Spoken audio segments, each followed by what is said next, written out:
good afternoon. Welcome sa Kusina Lex, sa aking kusina.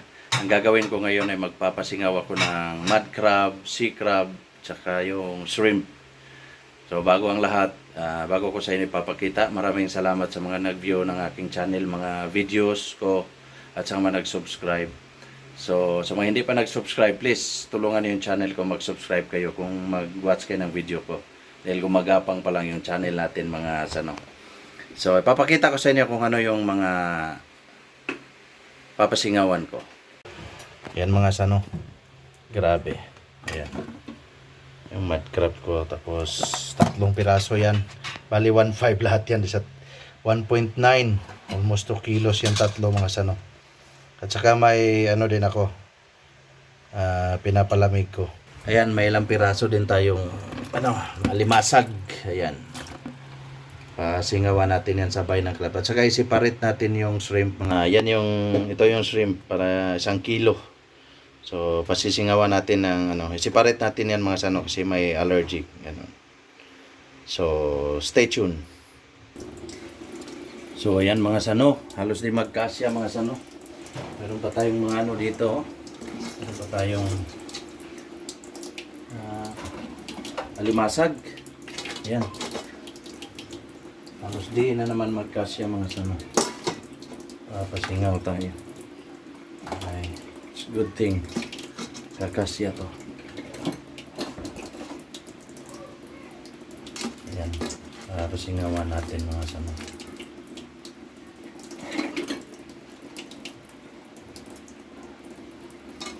Ayan. Tatakpan na natin yung mud crab mga sano.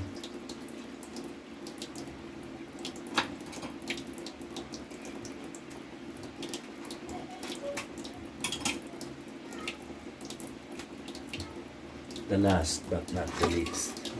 Yan. Kahit ang shrimp natin mga sano, dito siya. Yan siya. Ayun.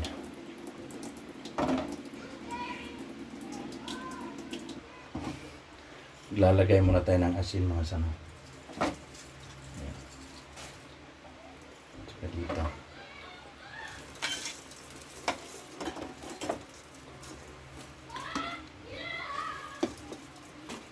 Yan. Then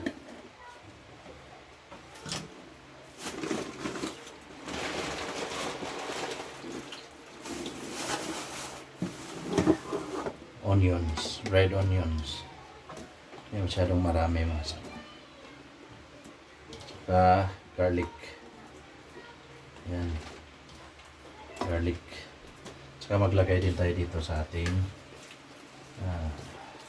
shrimp. Siniparate natin siya mga sano. Hindi rin naman kasya eh.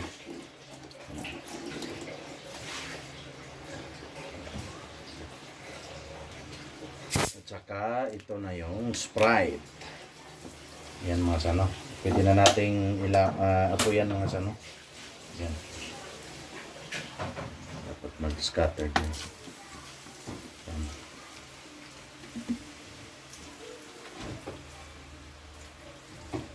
Dati masyadong damihan mga sano kasi magtutubig man yan. Kailangan natin takpan.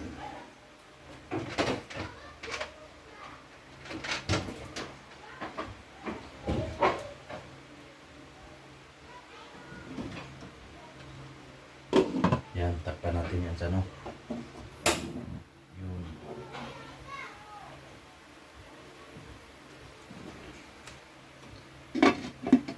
Yan. Din natin yan. So yan mga sano, update na lang natin yan maya maya. Yan yung pinasingawang natin. Ito crabs, ito yung shrimp. So antabayan na natin mga sano. Haluin natin tong shrimp mga sano para pantay yung pagka Ayan. Ayan mga sano, kita nyo mumula na si shrimp.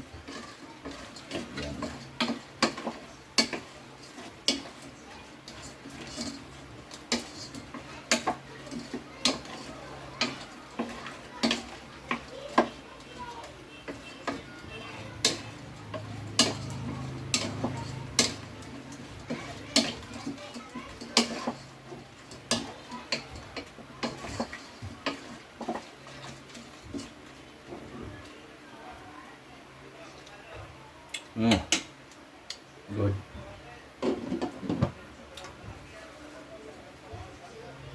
So ito, matagal pa to mga sano. Wala pa.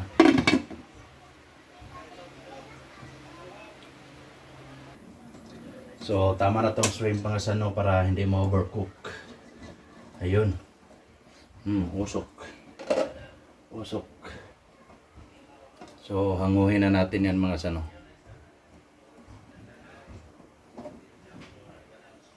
Wow. Yun.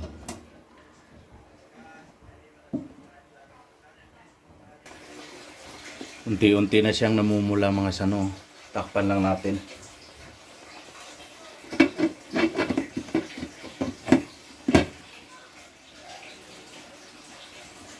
Yan, hayaan lang natin mga sano. Silipin natin mga sano. Ayan. Oh. My gosh. Ang pula na.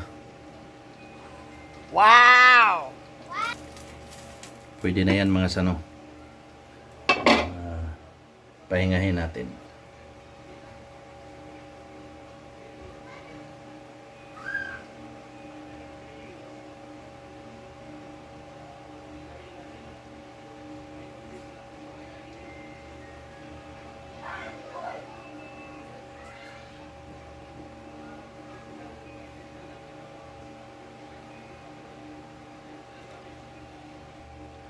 So ayan mga sano, tapos na sila mga sano, tapos nating pasingawin.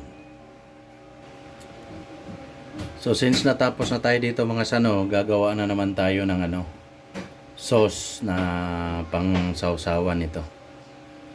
So stay tuned lang mga sano. Ayan mga sano, since tapos na natin pasingawin to, so abangan nyo na lang yung part 2 nito. Yung mukbang natin. So gagawa pa ako ng sauce. So maraming salamat mga sano sa panood ng video ko. So huwag niyong kalimutang mag-subscribe mga sano. To God be the glory. Please subscribe.